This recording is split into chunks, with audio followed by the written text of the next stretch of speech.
thanks to a couple of people. First of all and foremost, we need to give thanks to you, the audience.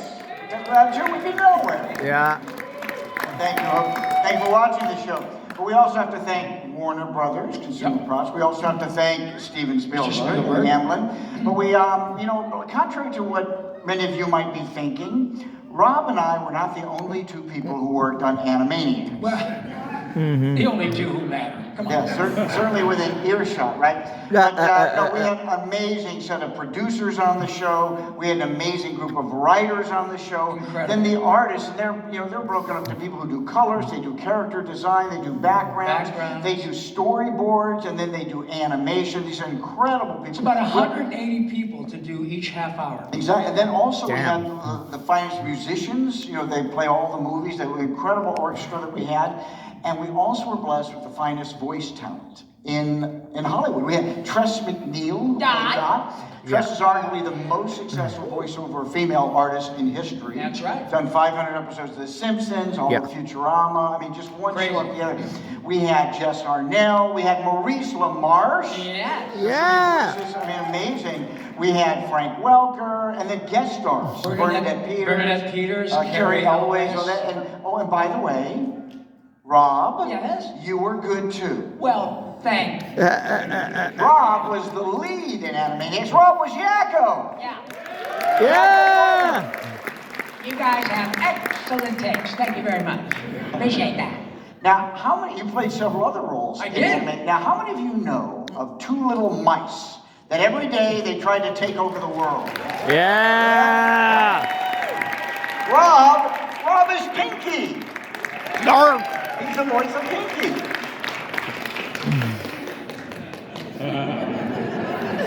Norm. Yeah.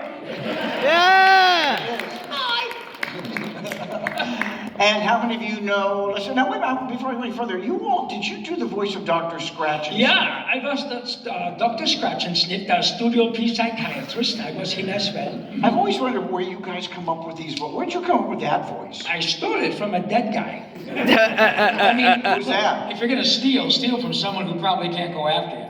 Well, the truth is, my favorite movie of all time is Dr. Strangelove. And Mr. Sellers did 3 distinct characters that they were just incredible. And frankly, every time I think I'm getting good at my job, I go back and watch Peter Sellers. Yeah, and you did unbelievable. And especially the one who was, the fellow in the chair.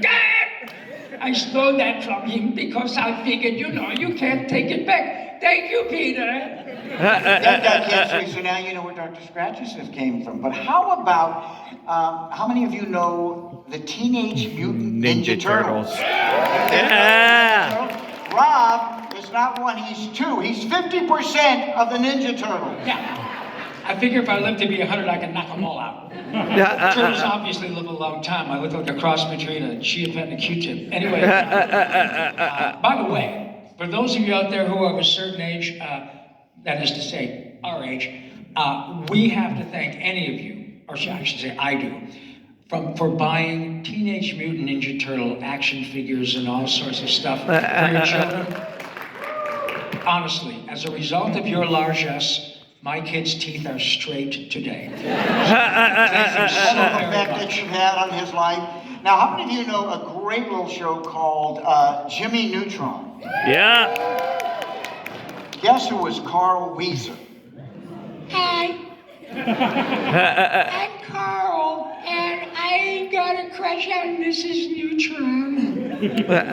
Love it's true, it's honest, there's nothing wrong with that. Turns out there's a fine line between funny and felony. Okay, I know what you want to hear. You want me to say, are you going to finish that croissant? Yeah. That's it, I can go home, that's all I came for. I know. You know, these guys are always doing so many wacky voices, you know, when they're behind the glass.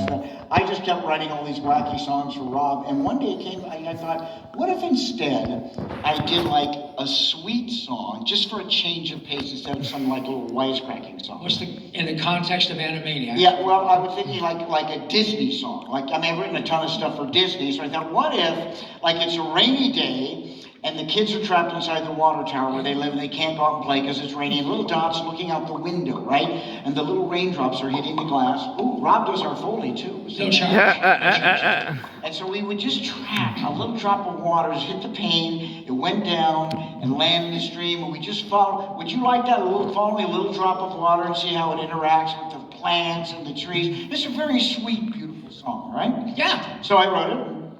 I played it for Tom before I played for you, and Tom said, "No, it's got to be funny."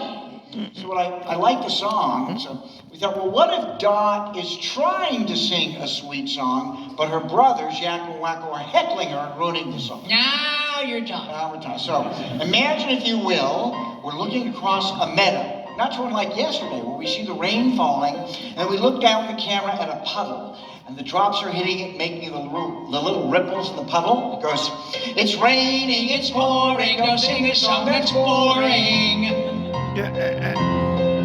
There's a plane down in Spain where there's several drops of rain forming ripples in a puddle that they make.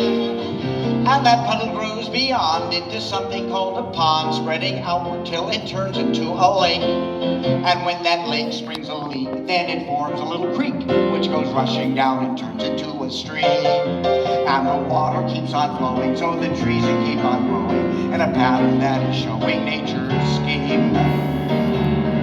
And every flower, every weed get the water that they need from that little tiny stream which trickles by. And in the swamp it picks up germs from bacteria and worms, and if you drink it you'll get really sick and die. Hey, this is my song. Well, the stream joins a river and goes racing to deliver all the water as it rushes to the sea.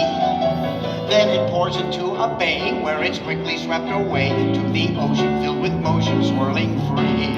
And then the sun shines on down, putting heat upon the ground, evaporating mist into the air.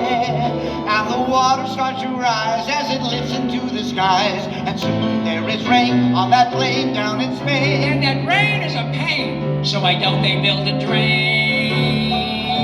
For water has position, which is always in transition from the mountains to the oceans to the sky. And it's something you can drink or that you spit into the sink. If you control the way it goes, you can squirt it out your nose if you try. And now you're about to freaking die.